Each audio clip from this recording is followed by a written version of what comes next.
let me just say, before I start this video, that everything that's going on right now in this world is absolutely ridiculous. When it comes to sports, when it comes to the BLM movement, when it comes to the China virus, everything is ridiculous.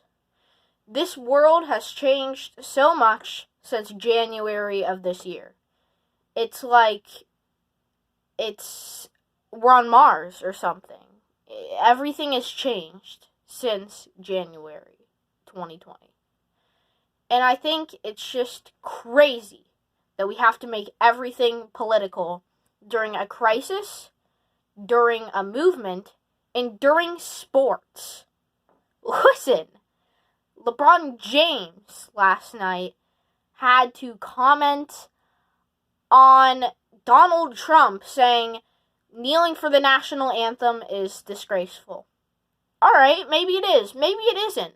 Why are you asking him that question in an interview post-game? It just doesn't make any sense. Why in this country do we have to make everything so political every single day?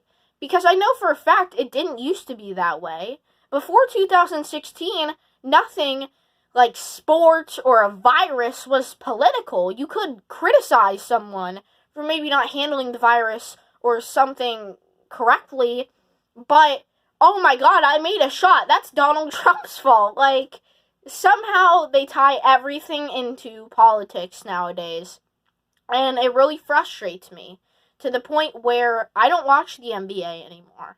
I'm not going to watch the NFL anymore because they make everything so political. And, you know, people like LeBron James or anyone else coming out in the NFL or NBA and saying there's white power is just honestly hilarious to me because they're getting paid millions of dollars to go out on that court or field to shoot a basketball or throw a football. I mean, it just really doesn't make any sense to me how they could say there's white power when they're making $20 million a year. Like, you guys just... I mean, Oprah Winfrey came out a couple days ago and said there was white privilege. Oprah, you're worth like $2 billion. How is there white privilege? So it just doesn't make any sense to me how we make everything so political. And I thought this video was going to go piece by piece, rant by rant. But basically, I'm just going into a bunch of different parts and just rambling on at this point. It's so disgraceful, honestly. I think it's disgraceful that we kneel for the national anthem in general. Like, I don't think there's anything to kneel about. Yeah, this country might have some issues. Every country has issues. That doesn't mean you disrespect the flag. You do have the right to do it. I don't agree with it. But, Donald Trump wants to give you jail time if you burn the flag. No, that's authoritarianism, and I don't agree with that. But I do think it's wrong, but I do think you have the right to do it. I mean, this is America. I'm not going to say what you can and can't do. There's certain things, like burning down buildings and statues that you obviously can't do. The BLM movement doesn't think that's a thing. Neither does the House or Senate, full of Democrats. I mean, they obviously just think that that's some type of fairy tale, and that's not happening in Portland. Matter of fact, it is. Go look at the clips. But they don't want to look at the clips. They don't want to look at the facts. I try to look at facts on every side. And these people don't want to look at the facts. They want stuff that benefits them. These, Mitch McConnell on the Republican side, anyone in politics doesn't care about the people other than Joe Jorgensen and Spike Cohen. The Democrats and Republicans do not care about the people. They care about the corporations that benefited them in their elections, so therefore they bow down to them when they're in their office that they're in. It's a disgrace. That's what we've turned into. You think Nancy Pelosi wants to help the people? Look at her district in San Francisco. It's a bunch of smelly homeless people. How is she helping the people? And then she criticizes Trump. Trump has done more than Nancy Pelosi, and I don't even like Trump. I don't like Pelosi. I don't like the radical left. I don't like the right. And this is a disgrace to the country, though, that we're making everything political, and then, oh my God, and Nancy Pelosi says the Republicans are bad. The Republicans say Nancy Pelosi's bad. They're both bad. That's what you guys don't understand. It's everyday politics with these guys. And it's just basically like a back and forth game. Like some type of ping pong or tennis. You do it, you do it, you do it. But in general, they're doing the same things, just in different times. It's like Joe Biden and Donald Trump are the same person. Trump will go out and make fun of someone, and then Sleepy Joe Biden yesterday called that reporter a junkie. So they're basically the same people in different bodies. Joe Biden has a little bit more of mental unstableness. I really don't know what's wrong with Joe Biden. He really needs to be in like a nursing home or something. He can be the president of the nursing home, not the president of the United States. I honestly would be scared if he coached my baseball team, much less being the president of the United States. So that's my rant. That got into a lot of things, and I'm still not done. I just think we need to stop making everything political, and then, someone stands up for the national anthem, and that one guy on the Magic, he stood for the national anthem and didn't wear the BLM t-shirt. They asked him in a press conference after the game, "Do you believe that Black Lives Matter?" Yes, of course, everyone believes that Black Lives Matter. They just don't agree with the movement.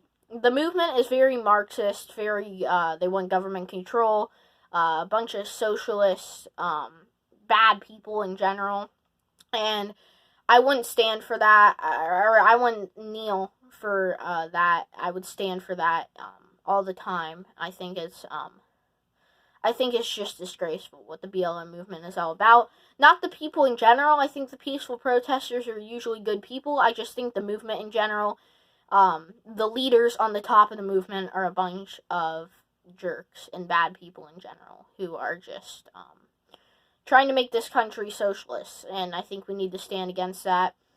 That's why we need to move to someone different. Not Trump, not Biden, Jorgensen. Vote Jo Jorgensen if she's on your ballot. She is on the ballot in a lot of states. They're trying to get to 50 right now. I believe they're at like 36 or something like that. I'm not really sure. But they're getting closer to an all 50 state ballot. And I'm really excited to see her in the White House next January. I'm excited to see her get elected this November. So hopefully you guys have a great day. I love you guys. This was my rant about making everything political, and then I went off on Nancy Pelosi, Donald Trump, Joe Biden, Mitch McConnell, the typical politicians. There's my water bottle. But the typical politicians in Washington that say they're going to help the people, but they end up just doing the same thing that the other side does in politics. It's scary. It's scary what our politics just came to.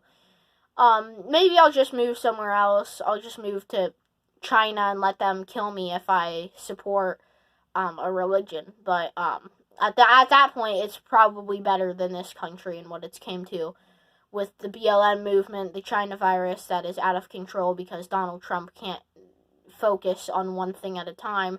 They were focusing on abortion yesterday instead of focusing on the China virus. Doesn't really make sense to me. But this isn't a show. This is just me ranting today. So this is Kid Talks Politics. I hope you guys had a great time watching. If you did, feel free to subscribe. We're really in the future, we're going to make a movement. We're going to make a libertarian movement, and hopefully it's before that November election.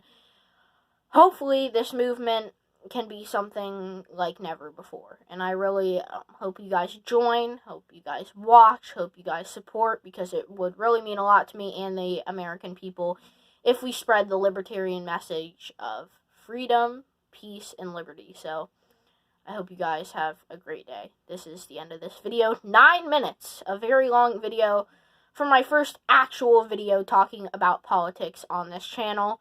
We're going to start doing news of the day. We're going to do daily podcasts. I'm trying to get Brian Carroll, the American Solidarity Party candidate, on here. In the future, I'm trying to get Jo Jorgensen on here. I'm going to try to get a few other people, including Brad Barron, a Senate candidate in Kentucky. So hopefully we are stacked with libertarians, American Solidarity Party. I might even get Howie Hawkins on here, who knows, in the future. But I think we need to start a movement, something that is big, something that is special, and you guys can help me in this journey. And I hope you guys have a great day. This is the end of this video, and we will see you guys tomorrow for my first podcast. Peace.